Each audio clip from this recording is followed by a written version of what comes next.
ആദ്യം പഠിക്കുന്നത് caricature. Caricature നമ്മൾ സ്ഥിരമായി കേൾക്കുന്ന ഒരു വാക്കാണ് കാരിക്കേച്ചർ. ഓക്കെ, കാരിക്കേച്ചറിന് ഹാസ്യചിത്രം എന്നൊരു അർത്ഥമുണ്ട്. ഹാസ്യചിത്രം എന്നും പരിഹസിക്കുക എന്ന് രണ്ടർത്ഥമുണ്ട്. ഓക്കെ, ശ്രദ്ധിക്കണം, പരിഹസിക്കുക എന്നൊരു അർത്ഥം കൂടെ കാരിക്കേച്ചറിനുണ്ട്. ഹാസ്യചിത്രം, പരിഹസിക്കുക. എക്സാജറേഷൻ സിനോണിം എന്താണ്? Exaggeration, imitation, ridicule. റിഡിക്യൂൾ എന്നാണ് പൊതുവെ പരിഹസിക്കുക എന്ന് പറയാറുള്ളത്. Ridicule, parody. Exaggeration, imitation, ridicule, parody. Okay, synonym എന്തൊക്കെയാണ്? Exaggeration, imitation, ridicule, parody.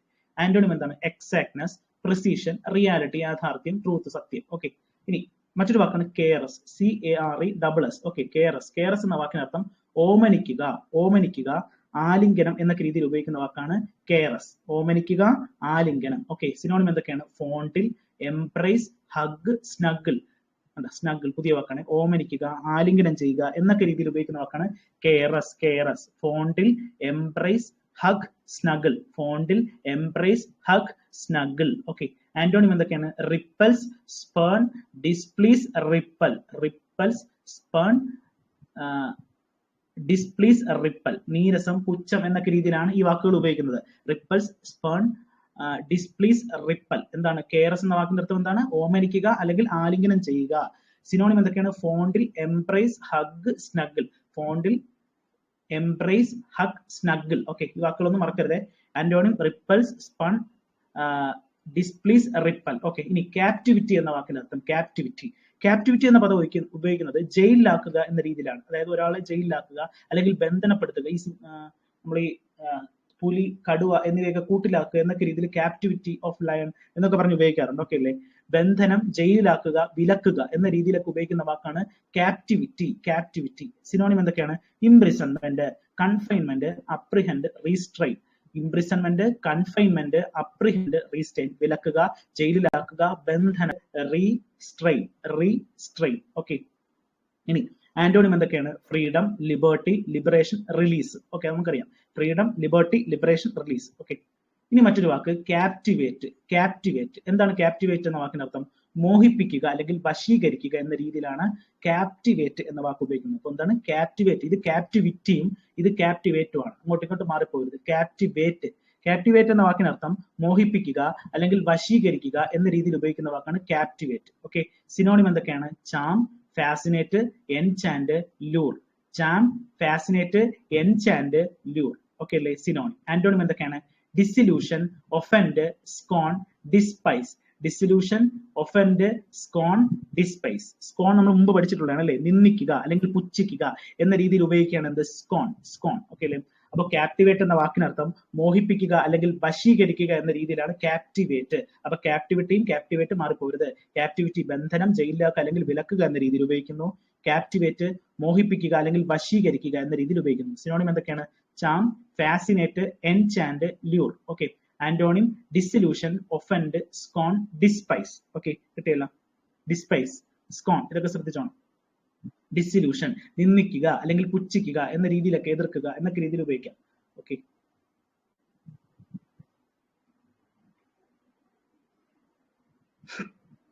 Okay, അടുത്ത് മറ്റൊരു വാക്കാണ് ഡിസാസ്റ്റർ. ഡിസാസ്റ്റർ നമ്മൾ പഠിച്ചിട്ടുണ്ടായിരുന്നു. കാറ്റാസ്ട്രോഫ് എന്ന വാക്ക് പഠിച്ചിട്ടുണ്ടായിരുന്നു. അപ്പൊ അതുപോലെ ഡിസാസ്റ്റർ. ഡിസാസ്റ്റർ ദുരന്തം. ദുരന്തം എന്തൊക്കെയാണ് സിനോണിം? Misfortune, calamity, മിഷാപ്പ്. ഈ മിഷാപ്പ് എന്ന വാക്കൊന്നും ഒരിക്കലും മറക്കരുത്, ഒരുപാട് തവണ പഠിച്ചതാണ്. മിഷാപ്പ്, അതുപോലെ കാറ്റാസ്ട്രോഫ്. Okay, catastrophe. ആന്റോണിം എന്തൊക്കെയാണ്? Prosperity, boon, happiness, auspicious. Boon കണ്ടല്ലോ? Boon, boon, happiness, auspicious. Okay, ഇനി മറ്റൊരു വാക്കാണ് ഡെസ്പിക്കബിൾ. ഡെസ്പിക്കബിൾ ഇത് മുമ്പ് നമ്മൾ പഠിച്ചിട്ടുണ്ടാണ്. ഡെസ്പിക്കബിൾ എന്ന വാക്ക്. ഓക്കെ അല്ലേ? അബ്ജക്ട് എന്ന രീതിയിൽ നമ്മൾ മുമ്പ് പഠിച്ചിട്ടുള്ളതാണ്. അബ്ജക്ട് ഫസ്റ്റ് ക്ലാസ്സിലോ രണ്ടാമത്തെ ക്ലാസ്സിലോ നമ്മൾ പഠിച്ചിട്ടുള്ള അബ്ജക്ട്. അബ്ജക്ട് എന്ന വാക്ക് വെറുക്കപ്പെടാവുന്ന എന്ന രീതിയിലാണ് നമ്മൾ അന്ന് പഠിച്ചത്. വെറുക്കപ്പെടാവുന്ന. അതിന്റെ സിനോണിമായിട്ട് നമ്മൾ എന്ത് പഠിച്ചിട്ടുണ്ടായിരുന്നു? ഡെസ്പിക്കബിൾ എന്ന വാക്ക് പഠിച്ചിട്ടുണ്ടായിരുന്നു. ഡെസ്പിക്കബിൾ, ഡെസ്പിക്കബിൾ, ഡെസ്പിക്കബിൾ. മറക്കരുത്. ഡെസ്പിക്കബിൾ വെറുക്കപ്പെടാവുന്ന എന്ന രീതിയിൽ ഉപയോഗിക്കുന്നതാണ്. കണ്ടംപ്റ്റബിൾ, കണ്ടംപ്റ്റബിൾ, കണ്ടംപ്റ്റ് കോർട്ട്, കണ്ടംപ്റ്റബിൾ നിന്ന അല്ലെങ്കിൽ വെറുക്കപ്പെടാവുന്ന എന്ന രീതിയിലൊക്കെ ഉപയോഗിക്കുന്ന വാക്കാണ് ഡെസ്പിക്കബിൾ, കണ്ടംപ്റ്റബിൾ, വർത്ത്ലെസ്, ഷെയിംലെസ്, ബേസ്. അതുപോലെ നമ്മൾ നേരത്തെ പഠിച്ച അബ്ജക്ട് എന്ന വാക്ക്. പിന്നെ സെർവൈൽ എന്ന വാക്കും കൂടെ അവിടെ നമ്മൾ പഠിച്ചിട്ടുണ്ട്. സെർവൈൽ, സെർവൈൽ, അബ്ജക്ട്. ഇനി എന്താണ് ആന്റോണിം? വർത്തി, ഡീസന്റ്, ഹോണറബിൾ. കണ്ടോ? ഓണറബിൾ നമ്മൾ ഇന്നലെ പഠിച്ചതാണ്. Honourable, respectable. പിന്നെ ഒരു വാക്ക് എന്താണ്? എക്സാൾട്ടഡ്. നമ്മൾ മുമ്പ് അബ്ജക്ട് പഠിച്ചപ്പോൾ പറഞ്ഞൊരു വാക്കാണ് എക്സാൾട്ടഡ്. എക്സാൾട്ടഡ് അതൊക്കെ ശ്രദ്ധിച്ചോണേ, ഇമ്പോർട്ടന്റ് ആണ്. ഓക്കെ, ഡെസ്പിക്കബിൾ എന്ന വാക്കിനർത്ഥം എന്താണ്? വെറുക്കപ്പെടാവുന്ന, സിനോണിം എന്തൊക്കെ? Contemptible, worthless, shameless, base. Antonym worthy, decent, honourable, respectable. Honourable, respectable. Okay. Disdain, ഇത് നമ്മൾ പഠിച്ചതാണ്. ഡിസ്ഡെയിൻ, ഡിസ്ഡെയിൻ നമ്മൾ മുമ്പ് കണ്ടംപ്റ്റ് എന്ന വാക്ക് പഠിച്ചൊരു വാക്കാണ് ഡിസ്ഡെയിൻ, ഡിസ്ഡെയിൻ. ഓക്കെ, ഏകദേശം സെയിം മീനിങ് തന്നെയാണ്. ഡിസ്ഡെയിൻ, നിന്ദിക്കുക, പുച്ഛിക്കുക എന്ന രീതിയിൽ തന്നെയാണ് അത് ഉപയോഗിക്കുന്നത്. സിനോണിം എന്തൊക്കെയാണ്? ഡീറ്റസ്റ്റ്, ഡിസ്പൈസ്, ലോത്തെ, ലോത്തെ പുതിയ വാക്കാണ് കേട്ടോ, ലോത്തെ. അടുത്ത് സ്കോൺ, സ്കോൺ, സ്കോൺ ഒരുപാട് തവണ പഠിച്ചതാണ്. Scorn. Okay, detest, disdain, despise, loathe. Okay, antonym എന്തൊക്കെയാണ്? അപ്രൂവ്, പ്രൈസ്, ലവ്, ലൗഡ് അല്ലെ? Approve, praise, love, laud. Okay. ഇനി ഡിറൈഡ്, ഡിറൈഡ് എന്ന വാക്കിന് അർത്ഥം എന്താണ്? ഡിറൈഡ്, ഡിറൈഡ് എന്ന വാക്കിനർത്ഥം പരിഹസിക്കുക അല്ലെങ്കിൽ അവഹേളിക്കുക എന്ന രീതിയിലാണ് ഉപയോഗിക്കുന്നത്. ഡിറൈഡ്, പരിഹസിക്കുക അല്ലെങ്കിൽ അവഹേളിക്കുക, പരിഹസിക്കുക അല്ലെങ്കിൽ അവഹേളിക്കുക. സിനോണിം എന്തൊക്കെയാണ്? Mock, taunt, ridicule, jeer. Okay, mock, taunt, ridicule, jeer. Okay, jeer എന്താ? ജിയർ. അതുപോലെ ടോണ്ട്, റിഡിക്യൂൾ ചെയ്യുക. Mock, taunt, ridicule, jeer. Okay, jeer. ഇനി എന്തൊക്കെയാണ് antonym? Inspire, encourage, stimulate, comfort. Inspire, encourage, stimulate, comfort. Okay, deride എന്ന വാക്കിന്റെ അർത്ഥം പരിഹസിക്കുക, അവഹേളിക്കുക എന്നതാണ്. Mock, taunt, ridicule, jeer. Okay. ഇനി ഡിപ്രൈവ് എന്ന വാക്കിനർത്ഥം നശിപ്പിക്കുക അല്ലെങ്കിൽ അപഹരിക്കുക, നശിപ്പിക്കുക അല്ലെങ്കിൽ അപഹരിക്കുക. ഡിപ്രൈവ്, നശിപ്പിക്കുക അല്ലെങ്കിൽ അപഹരിക്കുക എന്ന രീതിയിലാണ് ഡിപ്രൈവ് ഉപയോഗിക്കുന്നത്. ഓക്കെ. ഡിസ്പോയിൽ, ഡിസ്പോയിൽ സിനോണിം ഡിസ്പോയിൽ. ഡൈവസ്റ്റ്, ഡിസ്പോസസ്, ഡിസ്ഇൻഹെറന്റ്. ഡിസ്പോയിൽ, ഡൈവസ്റ്റ്, ഡിസ്പോസസ്, ഡിസ്ഇൻഹെറന്റ്. അപ്പൊ ഓരോ ദിവസവും നമ്മൾ പഠിക്കുന്ന വാക്കുകളുടെ എണ്ണം കണ്ടല്ലോ കൂടി വരികയാണ്. അപ്പൊ നമ്മൾ എല്ലാ ദിവസവും കൃത്യമായിട്ട് പഠിച്ചു കഴിഞ്ഞാൽ കുഴപ്പമില്ല. എല്ലാം കൂടി ഒരുമിച്ച് പഠിക്കാൻ വന്നു കഴിഞ്ഞാൽ പ്രശ്നമാവും കേട്ടോ. അപ്പൊ കൃത്യമായിട്ട് പഠിച്ചു പോണേ. ഡിപ്രൈവ്, നശിപ്പിക്കുക അല്ലെങ്കിൽ അപഹരിക്കുക. ഡിപ്രൈവ്, നശിപ്പിക്കുക അല്ലെങ്കിൽ അപഹരിക്കുക. Synonym ഡിസ്പോയിൽ, ഡൈവസ്റ്റ്, disposes, ഡിസ്ഇൻഹെറിറ്റ്. ഡിസ്ഇൻഹെറിറ്റ് നശിപ്പിക്കുക, ഡൈവസ്റ്റ് നശിപ്പിക്കുക, ഡിപ്രൈവ് നശിപ്പിക്കുക അല്ലെങ്കിൽ അപഹരിക്കുക, ഡിസ്പോയിൽ. ഓക്കെ. ആന്റോണിം എന്തൊക്കെയാണ്? Restore, renew, invest, endo. Endo എന്ന വാക്ക് പരീക്ഷയ്ക്ക് ചോദിക്കാറുള്ളതാണ്. എൻഡോ സംഭാവന ചെയ്യുക എന്ന രീതിയിലാണ് എൻഡോ അല്ലെ? ഡിപ്രൈവിന്റെ നേരെ ഓപ്പോസിറ്റ് ആണ് എൻഡോ. ഡിപ്രൈവ് നശിപ്പിക്കുക അല്ലെങ്കിൽ അപഹരിക്കുക. ഇവിടെ എന്താണ്? എൻഡോ സംഭാവന ചെയ്യുക. ഡിസ്പോയിൽ, ഡൈവസ്റ്റ്, ഡിസ്പോസസ്, ഡിസ്ഇൻഹെറിറ്റ്. ഓക്കെ. ഇനി എന്താണ് ഡിപ്ലോർ? ഡീപ്ലോർ, ഡീപ്ലോർ എന്ന വാക്കിനർത്ഥം അപലപിക്കുക. ഇപ്പോ മുഖ്യമന്ത്രി അപലപിച്ചു എന്നൊക്കെ പറയത്തില്ല ആരെങ്കിലും മരിക്കുന്ന സമയത്ത്. അപ്പൊ ഡിപ്ലോർ, ഡിപ്ലോർ എന്ന വാക്കിനർത്ഥം അപലപിക്കുക, അപലപിക്കുക. മറ്റൊരു അർത്ഥമാണ് വിലപിക്കുക. അപലപിക്കുക, വിലപിക്കുക. Okay. Synonym lament, bemoan, complain, regret. നമുക്ക് ഇത്തരം വാക്കുകൾ, ഈ കൺഫ്യൂഷൻ ആയിട്ടുള്ള കുറച്ച് വാക്കുകൾ നമുക്ക് എന്ത് ചെയ്യാം? പത്രവാർത്തകളിൽ വരുന്ന അത്തരം സെന്റൻസുകൾ നമുക്ക് നോക്കിയത് പഠിക്കുക. അപ്പൊ തെറ്റത്തില്ല കേട്ടോ. നമുക്ക് നമ്മൾ പഠിച്ച വാക്കുകളെല്ലാം കൂടെ ഈ റിവിഷൻ ഡേയുടെ അന്ന് വല്ലതും നമുക്ക് ഈ പത്രവാർത്ത ഏതെങ്കിലും അപ്പൊ നമ്മളത് മറക്കത്തില്ല. അവിടെ കണ്ടതുകൊണ്ട് ഇപ്പൊ മുഖ്യമന്ത്രി അനുശോചിച്ചു എന്ന് പറയുമ്പോൾ അവിടെ ഡിപ്ലോർ കണ്ടു. അപ്പൊ നമുക്ക് അവിടെ നിന്ന് അപലപിക്കുക എന്ന വാക്ക് കിട്ടും. അതുപോലെ പത്രവാർത്തകളിലോ അല്ലെങ്കിൽ ഏതെങ്കിലും വാർത്തകളിലോ ഒക്കെ ഉള്ള വാക്കുകൾ വെച്ചിട്ട് നമുക്ക് ഈ പഠിച്ച കാര്യങ്ങൾ എന്ത് ചെയ്യാം? ഒന്ന് അറേഞ്ച് ചെയ്യാം. നമുക്ക് റിവിഷൻ ക്ലാസ്സിലെല്ലാം നോക്കാം. അതൊക്കെ ഞാൻ പറയാം. ഡിപ്ലോർ അപലപിക്കുക അല്ലെങ്കിൽ വിലപിക്കുക എന്ന രീതിയിൽ ഉപയോഗിക്കുന്നു. ഡിപ്ലോർ അപലപിക്കുക അല്ലെങ്കിൽ വിലപിക്കുക. സിനോണിം എന്തൊക്കെയാണ്? ലാമന്റ്, ബീമോൺ, കംപ്ലൈൻ, റിഗ്രറ്റ്. ലാമന്റ്, ലാമന്റ്. അതുപോലെ ബീമോൺ എന്ന വാക്ക്, ബീമോൺ, കംപ്ലൈൻ, റിഗ്രറ്റ്. റിഗ്രറ്റ് ഖേദിക്കുക എന്നൊക്കെ അർത്ഥമുണ്ട് കേട്ടോ. ഖേദിക്കുക, വിലപിക്കുക, അപലപിക്കുക. എന്താണ്? ഡിപ്ലോർ, ഡിപ്ലോർ. ആന്റോണിം എന്താണ്? റീജോയ്സ്, ചിയർ, ചിയർ അല്ലെ? സെലിബ്രേറ്റ് ചെയ്യുക, ചിയർ ചെയ്യുക, അപ്ലോഡ് ചെയ്യുക, റീജോയ്സ് എന്നൊക്കെ അർത്ഥം വരുന്നതാണ് അതിന്റെ ആന്റോണിം. ഓക്കെ. ഡിപ്ലോർ എന്ന വാക്കിന് മറക്കരുത്. അപലപിക്കുക അല്ലെങ്കിൽ വിലപിക്കുക. ഡിപ്രൈവ് എന്താണ്? നശിപ്പിക്കുക അല്ലെങ്കിൽ അപഹരിക്കുക, നശിപ്പിക്കുക അല്ലെങ്കിൽ അപഹരിക്കുക. ഡിസ്പോയിൽ, ഡൈവസ്റ്റ്, ഡിസ്പോസസ്, ഡിസ്ഇൻഹെറിറ്റ് എന്നിവയെല്ലാം അതിന്റെ സിനോണിമാണ്. ഓക്കെ അല്ലേ? ഇനി നമുക്ക് അടുത്തൊരു വാക്ക് എൻഡോ ഉണ്ടല്ലോ. എൻഡോ, എൻഡോ സംഭാവന ചെയ്യുക എന്ന രീതിയിലാണ് ഉപയോഗിക്കുന്നത്. ഡിപ്രൈവിന്റെ നേരെ ഓപ്പോസിറ്റ്. ഓക്കെ. ഇനി ഓൺവേർഡ് സബ്സ്റ്റിറ്റ്യൂഷനിലോട്ട് പോകാം. ഇത് ഫസ്റ്റ് കാണുന്ന ഓൺവേർഡ് സബ്സ്റ്റിറ്റ്യൂഷൻ നമ്മൾ ഒരു പരീക്ഷയ്ക്ക് ചോദിച്ചതാണ്. നമ്മുടെ ഈ ഹൈക്കോർട്ട് തന്നെ നടത്തിയ ഒരു പരീക്ഷയ്ക്ക് ചോദിച്ച ഒരു ക്വസ്റ്റ്യൻ ആണ്. A lengthy and aggressive speech, ഓൺവേർഡ് ആണ്. A lengthy and aggressive speech addressed to a large assembly. Okay. ഒരു നീളമേറിയ അല്ലെങ്കിൽ അഗ്രസീവ് ആയിട്ടുള്ള സ്പീച്ച്, ഒരു ലാർജ് അസംബ്ലി അഡ്രസ് ചെയ്തുകൊണ്ട് നടത്തുന്ന ഒരു അഗ്രസീവ് ആയിട്ടുള്ള അല്ലെങ്കിൽ ലെങ്തി ആയിട്ടുള്ള സ്പീച്ചിനെ പറയുന്ന പേരാണ് ഹരാൻ. ഹരാൻ. ഓക്കെ. ഈ ഫോട്ടോ ഓർമ്മിച്ചത് ഹരാൻ. ഓക്കെ. ഹരാൻ എന്താണ്? A lengthy and aggressive speech addressed to a large assembly. ഒരു ലാർജ് അസംബ്ലി അഡ്രസ് ചെയ്യുന്ന ഒരു ലെങ്തി അല്ലെങ്കിൽ അഗ്രസീവ് സ്പീച്ച് ആണ്. മാർക്കരുത്, പ്രീവിയസ് ക്വസ്റ്റ്യൻ ആണ്. ഹരാൻ, ഹരാൻ. ഓക്കെ. ഹരാൻ. ഇനി violation that which is holy and sacred അല്ലെ? ഹോളി ആയിട്ട് അല്ലെങ്കിൽ സേക്രഡ് ആയിട്ട് കരുതുന്ന കാര്യങ്ങളെ വയലേറ്റ് ചെയ്യുക. Violation of that which is holy and sacred. എന്താണ്? sacrilege, sacrilege, ദൈവനിന്ദ എന്ന രീതിയിലാണ് ഉപയോഗിക്കുന്നത്.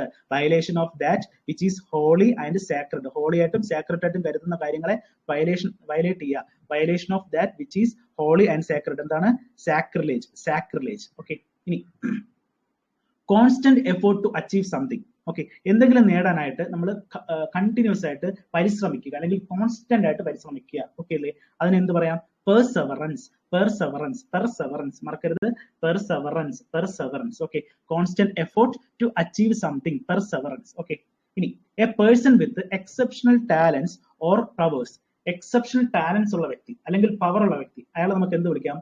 പ്രോഡിഗി, പ്രോഡിഗി എന്ന് വിളിക്കാം. എന്താണ്? Prodigy. A person with exceptional talents or power, exceptional ആയിട്ടുള്ള ടാലന്റോ പവറോ ഉള്ള വ്യക്തി നമുക്ക് വിളിക്കാം പ്രോഡിഗി. അപ്പൊ നമുക്ക് ആൽബർട്ട് ഐൻസ്റ്റീൻ നമുക്ക് എന്തെന്ന് വിളിക്കാം? പ്രോഡിഗി എന്ന് വിളിക്കാം അല്ലെ? എക്സെപ്ഷണൽ ടാലന്റ് പവേഴ്സ് ഉള്ള വ്യക്തിയാണ് ആര്? പ്രോഡിഗി എന്ന് പറയുന്നത്, പ്രോഡിഗി. ഓക്കെ, ഇനി the scientific study of elections അല്ലെ? എലക്ഷൻസിനെ പറ്റിയുള്ള സയന്റിഫിക് സ്റ്റഡി എന്താണ് പറയുന്നത്? സെഫോളജി. പരീക്ഷയ്ക്ക് ചോദിച്ചിട്ടുള്ളതാണ്. സയന്റിഫിക് സ്റ്റഡി ഓഫ് എലക്ഷൻ, ശാസ്ത്രീയമായ പഠനം, ഇലക്ഷനെ കുറിച്ചുള്ള ശാസ്ത്രീയമായ പഠനമാണ് എന്ത്? Psephology, psephology. A person's peculiar habit, ഒരു വ്യക്തിയുടെ പെക്യൂലിയർ ആയിട്ടുള്ള ഹാബിറ്റ് അല്ലെങ്കിൽ എന്താണ്? പ്രത്യേകമായിട്ട് ഒരു പ്രത്യേക പ്രകൃതിയുള്ള ഒരു മനുഷ്യൻ അല്ലെങ്കിൽ എന്താണ്? ഒരു പ്രത്യേക പ്രകൃതം നമ്മൾ പറയില്ലേ, അല്ലെങ്കിൽ ഒരു പ്രത്യേക സ്വഭാവമുള്ള ഒരു മനുഷ്യൻ എന്ന രീതിയിൽ ഉപയോഗിക്കുന്ന ഒരു വാക്കാണ് ഇഡിയോസിൻക്രാസി, ഇഡിയോസിൻക്രാസി. അപ്പൊ ഇഡിയോസിൻക്രാസി എന്താണ്? എ പേഴ്സൺസ് പെക്യൂലിയർ ഹാബിറ്റ്, ഒരു വ്യക്തിയുടെ പ്രത്യേകതരം സ്വഭാവം.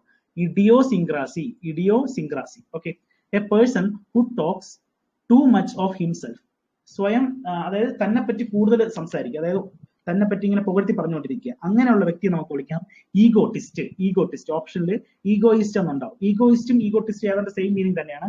അഹങ്കാരം, അഹംഭാവം എന്നൊക്കെ പറയാവുന്നതാണ്. പക്ഷേ one who talks too much of himself, അതായത് സ്വയം പൊക്കി പറയുന്ന ആൾ അല്ലെങ്കിൽ സ്വയം കൂടുതൽ സംസാരിക്കുന്ന, അതായത് സ്വന്തം കാര്യത്തെ പറ്റി കൂടുതൽ സംസാരിക്കുന്ന ആൾ നമുക്ക് എന്ത് പറയാം?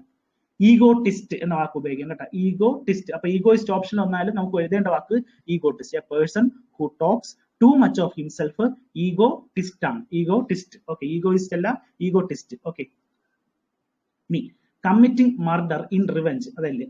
റിവെഞ്ച്, റിവെഞ്ചുമായി ബന്ധപ്പെട്ട് കൊലപാതകം നടത്തുക. ഓക്കെ, റിവെഞ്ചുമായി ബന്ധപ്പെട്ട് കൊലപാതകം നടത്തുക എന്താണ്? വേണ്ടേട്ട, വേണ്ടേട്ട, വേണ്ടേട്ട എന്ന് നമ്മൾ പഠിച്ചാൽ വേണ്ടേട്ട, വേണ്ടേട്ട എന്ന് പഠിച്ചാൽ മതി. Committing murder in revenge, vendetta. Okay, vendetta. Commit, ഇതെന്നായിരിക്കും ഇതിന്റെ പ്രൊനൗൺസിയേഷൻ, നമുക്ക് ഇങ്ങനെ പഠിച്ചാൽ മതി.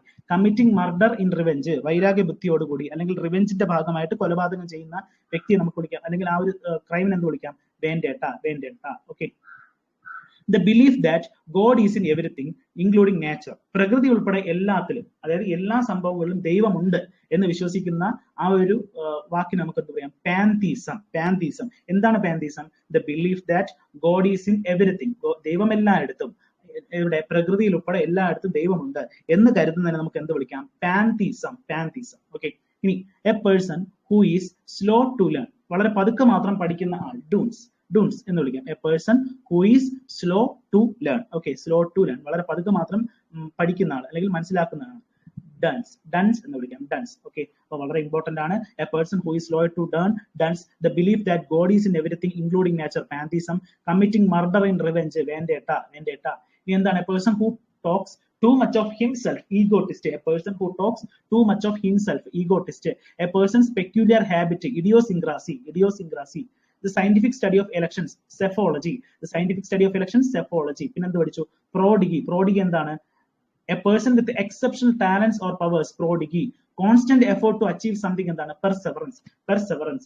Violation of that which is holy and sacred എന്താണ്? സാക്രിലേജ്, ദൈവനിന്ദ, സാക്രിലേജ്. ഓക്കെ അല്ലേ? ഇനി എന്താണ് harangue? A lengthy and aggressive speech address to a large assembly, ഒരു ലാർജ് അസംബ്ലിയെ അഡ്രസ് ചെയ്യുന്ന ലെങ്തി അല്ലെങ്കിൽ അഗ്രസീവ് ആയിട്ടുള്ള സ്പീച്ച് എന്താണ്? ഹരാങ്. പ്രീവിയസ് ക്വസ്റ്റ്യൻ ആണ്, പ്രീവിയസ് ക്വസ്റ്റ്യൻ, ഹരാങ്. ഓക്കെ, ഇനി അടുത്ത ഒരു സംഭവത്തിലേക്ക് പോകാം, പ്രിപ്പോസിഷൻ. വളരെ ഇമ്പോർട്ടന്റ് ആയിട്ടാണ് പ്രിപ്പോസിഷൻ, നമ്മൾ പഠിക്കാതെ പോകരുത്. പരീക്ഷയ്ക്ക് നമുക്ക് മാർക്ക് നഷ്ടപ്പെടാൻ സാധ്യതയുള്ള ഒരു മേഖലയാണ് പ്രിപ്പോസിഷൻ. അപ്പൊ പ്രിപ്പോസിഷൻ ശ്രദ്ധിച്ച് പഠിക്കണേ. ഓക്കെ, പ്രിപ്പോസിഷൻ നമുക്ക് നോക്കാം. നമ്മൾ ഓഫ് വെച്ചിട്ടുള്ള കുറച്ച് പ്രിപ്പോസിഷൻ പഠിച്ചിട്ടുണ്ടായിരുന്നു. Okay, accused of, acquit of, approve of, cure of, aware of, beware of, disappoint of, tired of, repent of എന്ന വാക്കുകളെല്ലാം നമ്മൾ പഠിച്ചിട്ടുണ്ടായിരുന്നു. അതിനുശേഷം നമുക്ക് കുറച്ച് വാക്കുകൾ പഠിക്കാം. ഓക്കെ, ഇമ്പോർട്ടന്റ് ആണ്. റിമൈൻഡ് ഓഫ്, റിമൈൻഡിന് ശേഷം ഓഫ് ഉപയോഗിക്കണം. Okay, convict of, acquit of, അതുപോലെ കൺവിക്ട് ഓഫ്. ജലസ് എന്ന വാക്കിന് ശേഷം ഓഫ് എന്ന പ്രപ്പോസിഷൻ ഉപയോഗിക്കണം. Jealous of, jealous of. Okay, ഇനി സസ്പെക്ട് ഓഫ് ഇത് കഴിഞ്ഞ ഒരു ഈ 2021 തന്നെ ഹൈക്കോർട്ട് ഒരു പരീക്ഷ നടക്കുന്ന സമയത്ത് ചോദിച്ചതാണ്. ഓക്കെ അല്ലേ, ഇമ്പോർട്ടന്റ് ആണ്. ഈ നമ്മൾ മനസ്സിലാക്കേണ്ട കാര്യം, ഓരോ പരീക്ഷയ്ക്കും ഓരോ പരീക്ഷ ക്വസ്റ്റ്യൻ പേപ്പർ ഉണ്ടാക്കുന്ന ആൾക്കാരാണല്ലോ. അപ്പൊ അവരുടെ കാര്യങ്ങൾ നമ്മൾ മനസ്സിലാക്കണം, അല്ലെങ്കിൽ അവരുടെ ഒരു യുക്തി നമ്മൾ മനസ്സിലാക്കണം. അല്ലാതെ നമ്മൾ PSC ക്വസ്റ്റ്യൻ ഇടുന്ന ആളെന്ന് യുക്തി വെച്ചിട്ട് ഹൈക്കോർട്ട് അസിസ്റ്റന്റ് പ്രിപ്പയർ ചെയ്യുന്നതിനേക്കാളും ഈ ക്വസ്റ്റ്യൻ പേപ്പർ ഇടുന്ന ഹൈക്കോർട്ട് അസിസ്റ്റന്റ് ക്വസ്റ്റ്യൻ പേപ്പർ ഇടുന്ന ആള് എവിടെ കാണും? എല്ലാ പരീക്ഷയ്ക്കും കാണും. അവരുടെ തന്നെ ബോർഡിലുള്ള ആൾക്കാരായിരിക്കും. അപ്പൊ നമ്മൾ അവരുടെ ഒരു മനസ്സ് മനസ്സിലാക്കണം. ആ രീതിയിലാണ് നമ്മൾ പഠിക്കേണ്ടത്. ഓക്കെ അല്ലേ? അപ്പൊ അവിടെ തന്നെ ഒരു പരീക്ഷയ്ക്ക് ചോദിച്ചാണ് സസ്പെക്ട് ഓഫ് എന്ന രീതിയിൽ ക്വസ്റ്റ്യൻ. ഇമ്പോർട്ടന്റ് ആണ്. സസ്പെക്ടിൽ ഫോർ ഉണ്ടായിരുന്നു, ഓൺ ഉണ്ടായിരുന്നു ഓപ്ഷനിൽ. അപ്പൊ നമ്മൾ എന്ത് ചെയ്യണം? സസ്പെക്ടിന് ശേഷം ഉപയോഗിക്കേണ്ട പ്രപ്പോസിഷൻ എപ്പോഴും ഓഫ് ആയിരിക്കും. എന്താണ്? ഓഫ്. അപ്പൊ remind of, convict of, jealous of, suspect of. ഇനി മറ്റൊരു വാക്ക് തിങ്ക് ഓഫ്. ഇനി deprived of, composed of. Okay. ഇനി കൺസിസ്റ്റ് ഓഫ്. അപ്പൊ ഏതൊക്കെയാണ്? Remind of, convict of, jealous of, suspect of. Remind of, convict of, jealous of, suspect of. Okay, ഇത്രയും വാക്കുകൾ പഠിക്കണേ. Remind of, convict of, jealous of, suspect of. Okay. Think of, deprived, പരീക്ഷയ്ക്ക് ചോദിച്ചിട്ടുള്ളതാണ് മുമ്പൊക്കെ. Think of, deprived of, composed of. Think of, deprived of, composed of. ഇനി consist of. Okay അല്ലേ? ഇനി നമുക്ക് നോക്കാം. ഐ സസ്പെക്ട് ഹിം, ഇതാണ് പരീക്ഷയ്ക്ക് ചോദിച്ചത്. ഐ സസ്പെക്ട് ഹിം ഓഫ്, ഇവിടെ ഹിം ഇല്ല, തെറ്റാണ്. Of spreading rumour. I suspect him of spreading rumour. Okay അല്ലേ? I suspect him of. കണ്ട, ഇവിടെ സസ്പെക്ട് ശേഷം എന്ത് ഉപയോഗിക്കുന്ന പ്രപ്പോസിഷൻ? ഓഫ്. കണ്ട, ഇവിടെ നമുക്ക് ഫോർ എഴുതാനൊക്കെ തോന്നാം അല്ലെ? I suspect him for spreading rumour എന്നൊക്കെ നമുക്ക് എഴുതാൻ തോന്നാം. ഓപ്ഷനിൽ ഉണ്ടായിരുന്നു. നമ്മൾ എഴുതേണ്ടത് എന്താണ്? ഓഫ്. നമുക്കറിയാം സസ്പെക്ടിന് ശേഷം ഉപയോഗിക്കുന്ന പ്രപ്പോസിഷൻ എന്താണ്? ഓഫ് ആണ്. ഓഫ്. ഓക്കെ. അപ്പൊ ഞാൻ ഒന്നുകൂടെ പറയാം. Remind of, convict of, jealous of, jealous നോക്കണേ. Remind of, convict of, jealous of, suspect of, think of, deprived of, composed of. കമ്പോസ്ഡിന് ശേഷം ഓഫ് ഉപയോഗിക്കണം. കൺസിസ്റ്റ് ഓഫ്, അത് നമുക്കറിയാം. Consist of, deprived of. Okay, തെറ്റരുത്. ഇനി നമുക്ക് അറിയേണ്ട കാര്യം, at the railway station, on the railway. At the railway station, on the railway. Railway station എന്ന വാക്കാണെങ്കിൽ നമ്മൾ ഉപയോഗിക്കേണ്ടത് അറ്റ് എന്ന പ്രപ്പോസിഷനും, റെയിൽവേ എന്നതാണെങ്കിൽ നമ്മൾ ഓൺ എന്നാണ് ഉപയോഗിക്കേണ്ടത്. My brother is employed on the railway. My brother is employed on the railway. എന്നാൽ railway station എന്ന് വരെയാണ്. I met him at the railway station. I met him at the railway station. ഇവിടെ എന്താണ്? Railway station എന്ന് വന്നു. Okay. അപ്പൊ sorry, ഇവിടെ അല്ല, ഇവിടെ അറ്റ്. ഇവിടെ അറ്റ്. ഓക്കെ അല്ലേ? I met him at the railway station. My brother is employed on the railway. അപ്പൊ ഓൺ ദ റെയിൽവേയും അറ്റ് ദ റെയിൽവേ സ്റ്റേഷൻ മാറിപ്പോവരുതേ. ഇനി അടുത്തത്, ഇനി ഒരു കാര്യം നോക്കാം. വ്യക്തികൾ ജോലി ചെയ്യുന്നത് ഒരു ഓപ്പൺ സ്പേസിലാണെങ്കിൽ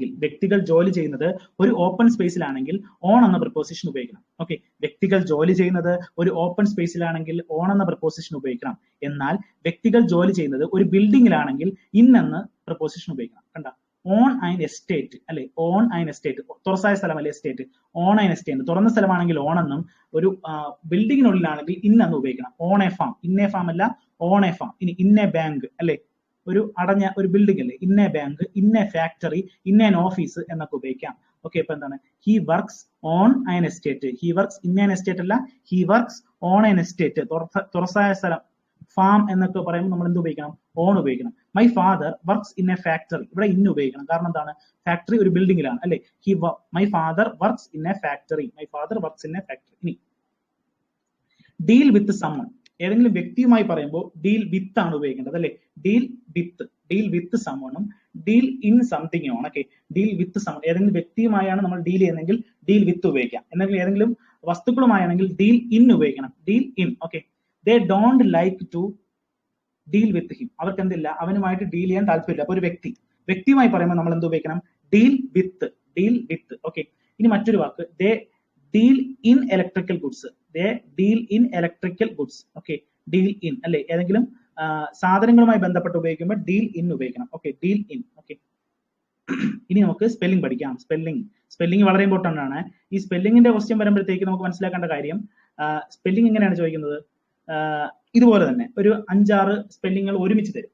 അതായത് ഇപ്പൊ അച്ചീവ്മെന്റ് എന്ന വാക്ക് പറഞ്ഞുതരാം. അച്ചീവ്മെന്റ്. അപ്പൊ അച്ചീവ്മെന്റ് മാറിയും തിരിച്ചും തരാതെ അച്ചീവ്മെന്റ്, കറക്റ്റ് സ്പെല്ലിംഗ് എന്ന് പറഞ്ഞിട്ട് അച്ചീവ്മെന്റ്, ഹയറാർക്കി, അതുപോലെ തന്നെ എന്താണ് ഹീമോഫീലിയ എന്നൊക്കെ പറഞ്ഞ് തന്നിരിക്കാം. ഓക്കെ.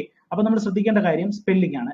സ്പെല്ലിംഗ് എന്ന് പറയുമ്പോൾ നമുക്ക് ഒരുപാട് ഓപ്ഷൻസ് കാണും. ഒരു താഴെ പറയുന്നവയിൽ കറക്റ്റ് സ്പെല്ലിങ്ങുകൾ കണ്ടെത്തുക എന്നിട്ട്, അതായത് ക്വസ്റ്റ്യൻ നമ്പർ 31 മുതൽ 35 വരെ കറക്റ്റ് സ്പെല്ലിംഗ് കണ്ടെത്തുക, എന്നിട്ടൊരു 5 ക്വസ്റ്റ്യൻ. മനസ്സിലായി? ഇങ്ങനെയാണ് 50 മാർക്കിന് എന്നൊക്കെ പറയുമ്പോൾ അങ്ങനെയാണ് പരീക്ഷയ്ക്ക് ചോദിക്കാറുള്ളത്. ഓക്കെ അല്ലേ?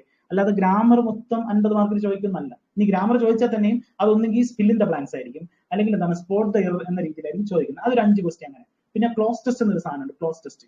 അതും ഇതുപോലെ ഡാഷ് ഇട്ടിട്ട് ഒരു പാരഗ്രാഫിൽ തന്നെ നമുക്കത് ചെയ്യാം. ഇവിടെ ക്വിസ് ആയിട്ട് ചെയ്യാം. ഒരു ഡാഷ് ഇട്ടിട്ട് എന്ത് ചെയ്യും, പാരഗ്രാഫിൽ ഒരു ഡാഷ് ഇട്ടിട്ട് അത് ഫില്ല് ചെയ്യാനായിട്ട് ചോദിക്കുന്നതാണ് ക്ലോസ് ടെസ്റ്റ് എന്ന് പറയുന്നത്. ഓക്കെ, ഇനി അതും ഒരു 5 മാർക്കിന് ഇതുപോലെ ചോദിക്കാമല്ലോ. ഓക്കെ, ഇനി പിന്നെ ഉള്ളത് റീഡിംഗ് കോംപ്രഹെൻഷൻ ആണ്. ഓക്കെ ഓക്കെ, വിനെറ്റെ നമ്മൾ വിനെറ്റെ എന്നാണ് എന്റെ പ്രൊനൗൺസിയേഷൻ. നമ്മൾ ബിഗിനെറ്റെ എന്ന് പഠിച്ചാൽ അപ്പൊ സ്പെല്ലിംഗ് തെറ്റത്തില്ല.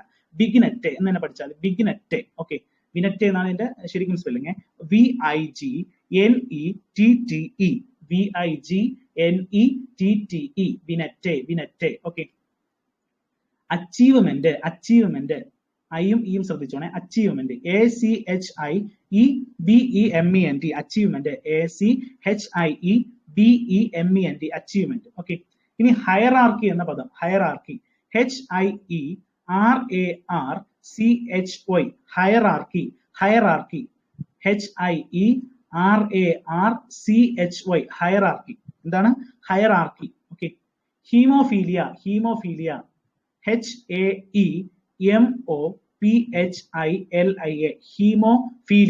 ഹീമോഫീലിയ. ഓക്കെ, അപ്പൊ എന്താണ് വിഗ്നെറ്റെ? എന്താണ് VIGNETTNE, വിനെറ്റെ എന്നാണ് നമ്മൾ വിഗ്നെറ്റെ എന്ന് വായിക്കുന്നു. പിന്നെ achievement ACHIEVEMENT, hierarchy HIERARCHY, higher ആർക്കി, ഇവിടെ ഹയർ ആർക്കി. ഓക്കെ, ഹയറിന്റെ സ്പെല്ലിംഗ് അറിയാം, പിന്നെ ആർക്കിയും കൂടെ. ഇനി ഹീമോഫീലിയ, ബ്രിട്ടീഷ് ഇംഗ്ലീഷിലാണ് ഹീമോഫീലിയ എങ്ങനെ എഴുതുന്നത്? ഇതിനാണ് സ്പെല്ലിംഗ് ചോദിക്കാറുള്ളത് പരീക്ഷയ്ക്കും. HAEMOPHILIA, ഹീമോഫീലിയ, HAEMO തെറ്റിപ്പോകരുത്, ഇവിടെ എ ഇട്ടിട്ടുണ്ട്, എ മാറിപ്പോകരുത്. HAEMOPHILIA, haemophilia. ഓക്കെ, ഇനി മിലിനെയർ എന്ന പദം, MILLION, മില്യൺ നമുക്കറിയാം, മില്യൺ അല്ലെ. പിന്നെ എയർ, AIRE, മിലിനെയർ. ഓക്കെ, ഇനി അമ്മച്ചോർ എന്ന പദം, അമ്മച്ചോർ എന്ന് തന്നെ പഠിക്കുക. അമച്ചോർ നാടകം എന്ന് കേട്ടില്ലേ? AMATEUR, അമ്മച്ചോർ, AMATEUR. ഓക്കെ അല്ലേ? ഇനി ബൂർഷ എന്ന രീതിയിൽ ഉപയോഗിക്കുന്ന വാക്കാണ്. നമ്മൾ ബൂർഷ എന്ന് പഠിക്കേണ്ട, ഇംഗ്ലീഷിൽ ബൂർഷ എന്നല്ല നമ്മൾ പഠിക്കേണ്ടത്. പ്രൊണൗൺസിയേഷൻ തെറ്റാണെങ്കിലും ബൗർജിയസ് എന്ന് പഠിച്ചാൽ മതി. ബൗർജിയസ്. ബൂർഷയാണെങ്കിലും നമ്മൾ അതിനെ പഠിക്കേണ്ടത് ബൗർജിയസ് എന്നാണ്. സ്പെല്ലിംഗ് തെറ്റായിരിക്കാനാണ് ബൗർജിയസ്. ഓക്കെ, BOURGEOIS, ബൂർഷയാണ്. ബൂർഷ യഥാർത്ഥത്തില് നമ്മൾ ബൗർജിയസ് എന്ന് പഠിച്ചാൽ മതി. BOURGEOIS, കണ്ട വെറൈറ്റി സ്പെല്ലിംഗ് ആണ്, ഇമ്പോർട്ടന്റ് ആണ്. BOURGEOIS. ഓക്കെ, ബൂർഷ. ഓക്കെ, ഇനി സൈക്യാട്രിസ്റ്റ്. ഓക്കെ, പിയിലാണ് തുടങ്ങുന്നത്, എസിലല്ല. സൈക്യാട്രിസ്റ്റ്, പി സൈലന്റ് ആണ്. PSYCHIATRIST. Okay, psychiatrist, PSYCHIA, psychiatrist, TRIST. അപ്പൊ നോക്കണം, സൈക്യാട്രിസ്റ്റ് സ്പെല്ലിംഗ് മറക്കരുത്, PSYCHIATRIST.